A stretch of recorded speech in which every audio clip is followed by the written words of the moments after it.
Assalamualaikum warahmatullahi wabarakatuh. Perkenalkan, saya Adil Wulandari, dosen di Prodi Akidah dan Filsafat Islam, Fakultas Usuluddin dan Filsafat, sekaligus peserta PKDP UIN Alauddin Makassar tahun 2026.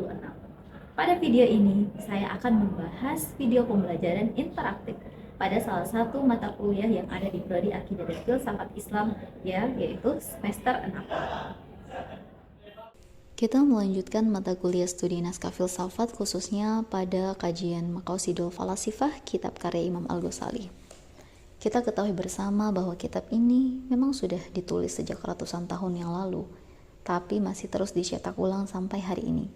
Dan kitab yang sedang saya gunakan adalah kitab terbitan 2023 oleh Darul Manhaj Beirut. Ketika Imam Al-Ghazali menyusun kitab Maqasidul Falasifah, beliau merunut pembahasan mulai dari pembahasan pertama itu tentang logika atau al-mantiqiyat, kemudian masuk bab kedua pembahasan tentang al-ilahiyat atau metafisika, dan yang ketiga pembahasan tentang at-tabi'iyat atau ilmu fisika. Bukan tanpa alasan beliau merunut seperti ini. Beliau memiliki pertimbangan dan itulah yang akan kita berusaha kaji di dalam studi naskah filsafat. Bab metafisika ini dibahas lebih dari 100 halaman di dalam kitab Maqasidul Falasifah. Oke, saya ingin memulai dengan sebuah pertanyaan pemantik. Teman-teman, dalam kehidupan sehari-hari kita mungkin menyaksikan api bertemu dengan kapas atau api bertemu dengan kertas. Kira-kira apa yang terjadi? Ya, pembakaran. Kita menyaksikan, indera kita melihat bahwa yang terjadi adalah api membakar kapas. Ini adalah hukum sains. Ini dapat diuji secara eksperimental. Kita bisa melakukan eksperimen entah itu di dapur, di lab, bahkan di halaman rumah. Kita mau ulang sampai ratusan kali pun hasilnya tetap sama. Api membakar kapas. Itu yang kita saksikan. Oke. Sama dengan yang dipahami oleh para filsuf peripatetik, dan beliau memiliki pemikiran tentang ini yang ingin saya kutip di dalam kitab Maqasidul Falasifah yang ditulis oleh Imam Al-Ghazali. Tapi terlebih dahulu saya ingin meluruskan bahwa di sini peta konsepnya, Imam Al-Ghazali tidak bertindak sebagai pemilik argumen. Jadi di dalam kitab ini Imam Al-Ghazali itu bukan pemilik argumentasi, bukan pemilik ide, tapi di sini beliau bertindak selaku reporter, selaku wartawan yang melaporkan pemikiran-pemikiran para filsuf, khususnya filsuf peripatetik, yaitu seperti Aristoteles dan Ibnu Sina. Nah, karena kitab ini yang saya gunakan adalah berbahasa Arab gundul, maka saya akan menyampaikan teks Arab di dalam kitab ini tepatnya pada halaman 157. Imam Al-Ghazali mengutip, "Kakaunin nari muhriqatan fi waqti husulil ihraqi bil fi'il." Kita highlight kata fi'il, kita garis bawahi kata fi'il. Fi'il dalam bahasa Arab artinya kata kerja, sebuah aksi, sebuah perbuatan. Arti dari teks yang saya baca tadi adalah seperti keadaan api itu membakar pada saat terjadinya pembakaran secara aktual. Terjemahan formalnya kayak gitu. Tapi kalau ingin disederhanakan kurang lebih kayak gini. Ketika api ini bersentuhan dengan kapas atau kapas nempel ke api, otomatis yang terjadi adalah pembakaran. Mustahil tidak terjadi pembakaran ketika kapas bertemu dengan api, begitu kata filsuf. Ada suatu keniscayaan di situ. Mari kita bedah bersama bagaimana pemikiran Aristoteles tentang an yuf'al atau tentang fi'il tadi itu. Jadi para filsuf itu berhenti sampai di sini. Bagi mereka, kalau sesuatu itu sudah berstatus fa'il atau pelaku, berarti dia punya daya sendiri. Siapa fa'ilnya? Siapa pelakunya? Api tadi. Fi'ilnya apa? Fi'ilnya adalah membakar. Aksinya adalah membakar. Apa yang terjadi setelah membakar? Kebakaran, panas. Itu yang terjadi menurut filsuf. Dan ini juga yang kita yakini selama ini. Selama ini juga kita yakini dalam sains seperti itu. Makanya lahirlah konsep sababut tabi'i atau sebab alami. Alam jalan sendiri karena tiap benda sudah menjadi pelaku di bidangnya masing-masing. Ini di dalam filsafat. Tapi pertanyaannya, benarkah pelaku di level ini adalah pelaku sejati? Oke teman-teman, jadi memang Maqasidul Falasifah ini kan disusun oleh Imam Al-Ghazali sebagai batu pijakan sebelum beliau menulis Tahafudul Falasifah, kitab untuk mengkritik para filosof. Jadi sebelum mengkritik, beliau menyajikan dulu pemikiran-pemikiran para filsuf itu di dalam Maqasidul Falasifah supaya dasarnya kuat, landasannya kuat. Itulah sebenarnya mengapa kajian ini penting untuk melihat ternyata Imam Al-Ghazali itu memiliki daya kritis, daya nalar kritis yang tajam, tapi tetap berlandaskan kepada logika, kepada dalil. Dalilnya ada dalil nakli, ada dalil akli. Nah, sekarang kebanyakan kita mengkritik seseorang itu tanpa memahami terlebih dahulu apa yang mereka yakini. Di dalam kitab Maqasidul Falasifah ini juga ada analogi, ada bahasa-bahasa kiasan, ada bahasa perumpamaan yang disampaikan oleh Imam Al-Ghazali. Beliau menyampaikan seperti ini, bahwa ketika kita mengkritik seseorang tanpa mengetahui terlebih dahulu apa yang mereka yakini, itu seperti kita sedang memanah atau sedang melempar di tengah kegelapan dan kebutaan. Akhirnya apa? Kita salah sasaran, kita salah mendebat karena kita tidak meyakini terlebih dahulu apa yang mereka yakini. Itulah mengapa penting untuk kita mengkaji Maqasidul Falasifah terlebih dahulu untuk membedah pemikiran para filsuf. Oke, kita lanjut. Secara perbuatan yang kita saksikan itu memang valid, nyata, terlihat. Ada api, ada kapas, terjadi ihraq atau pembakaran. Api sukses jadi muhrik, api sukses jadi pembakar. Nah, sains kerjanya di level ini, mencatat perbuatan apa yang terjadi atau fiil apa yang terjadi dalam kondisi apa, rumusnya gimana sih. Itu kerjaan sains. Tapi ternyata Al-Ghazali tidak berhenti sampai di situ. Yang beliau permasalahkan bukan itu. Al-Ghazali tidak pernah mendebat soal itu. Al-Ghazali juga tidak mengingkari bahwa dalam sains memang seperti itu, tapi yang beliau permasalahkan adalah level di atasnya. Nah, kalau seperti itu berarti failnya atau pelakunya siapa? Bukan api dong. Bukan api sebagai fail yang hakiki. Mari kita lihat seperti apa itu. Saya mencoba memberikan visualisasi atau gambaran dengan visualisasi segitiga ya. Pada pertemuan-pertemuan sebelumnya kita sudah membahas tentang wajibul wujud, mumkinul wujud, ada mumtani'ul wujud. Coba kita masukkan konsep segitiga ini di dalam pembahasan kita hari ini. Kita bedah bersama. Kapas itu mumkinul wujud atau wajibul wujud? Sudah pasti dia mumkinul wujud. Kenapa? Karena dia itu bisa terbakar. Ada yang menyebabkan, kalau misalnya kita berbicara tentang kausalitas, ada sebab, dia butuh sebab.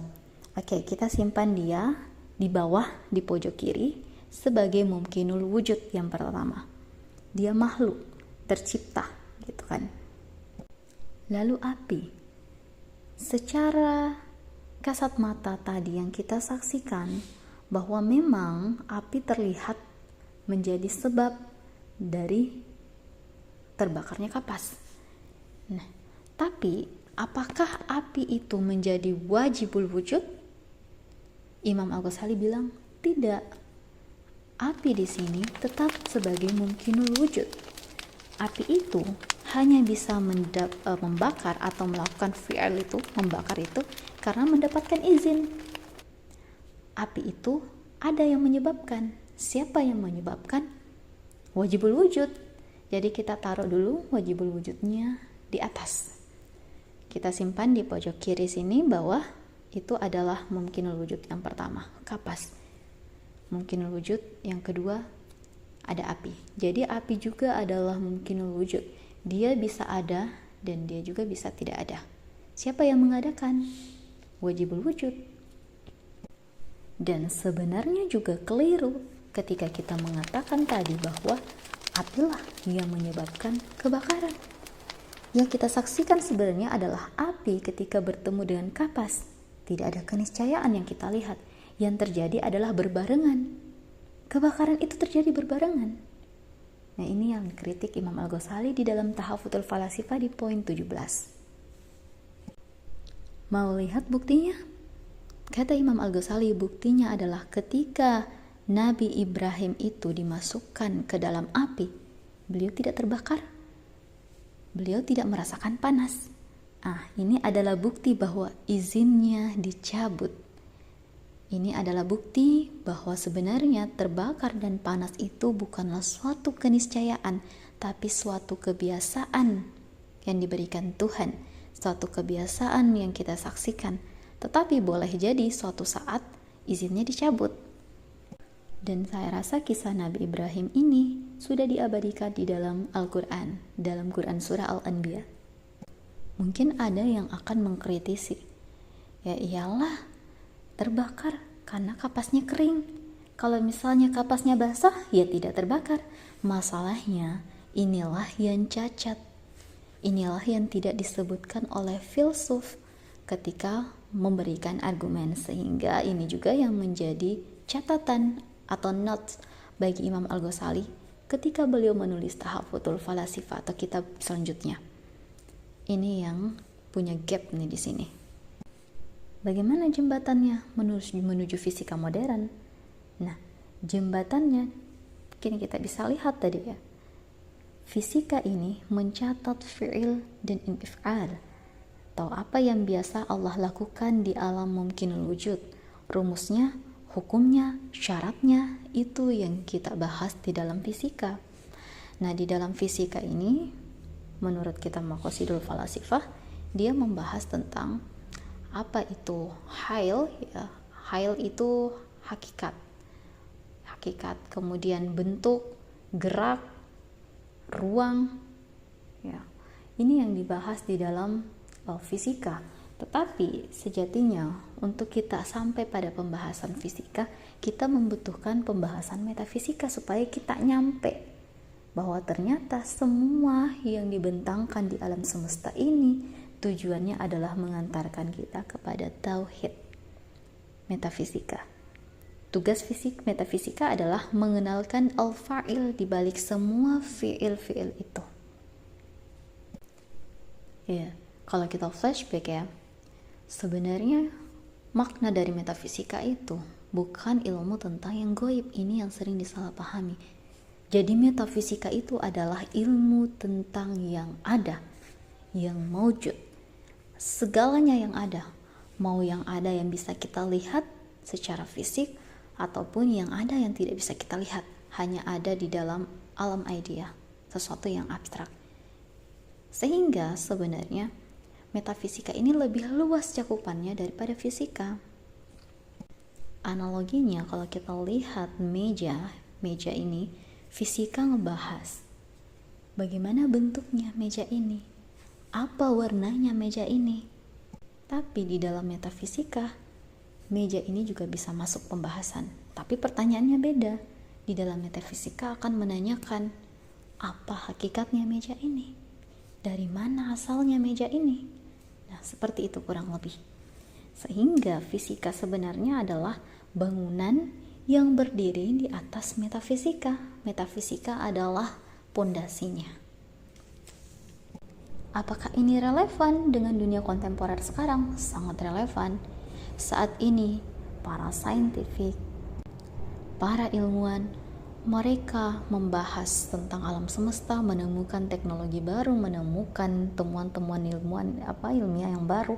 Akan tetapi terkadang mereka lupa membawa semua kita kepada yang satu, kepada yang esa. Seakan-akan sains itu terpisah dari metafisika.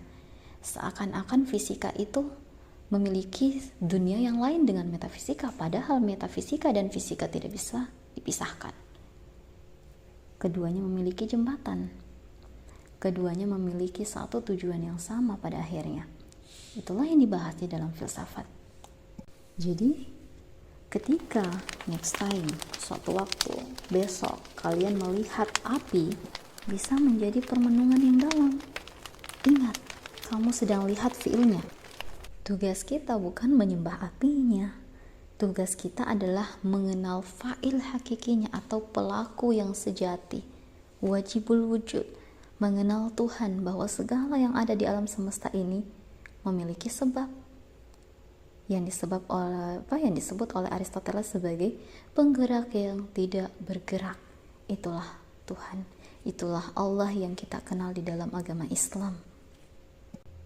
Nah, setelah tadi kita membahas panjang lebar tentang fa'il, tentang fi'il, sekarang tulis di notes. Tulis di buku catatan kamu atau di jurnal harian kamu jawabannya untuk kamu nikmati sendiri sebagai bahan refleksi. Pertanyaannya adalah, kapan kamu terakhir kali sibuk dengan cara sampai kamu lupa dengan pemberi cara? Silahkan dijawab. Dan kalau kamu mau komen, jawaban bisa dituliskan di kolom komentar kalau kamu tidak keberatan. Ini penting untuk mengetahui sejauh mana, dan sudah sebagaimana pemahaman kamu tentang dirimu sendiri, dan bagaimana kita menggunakan jurnal refleksi ini menerapkan filsafat di dalam kehidupan sehari-hari gitu. Demikian materi tentang jembatan metafisika ke fisika dari kitab Maqasidul Falasifah. Sampai jumpa di pertemuan berikutnya.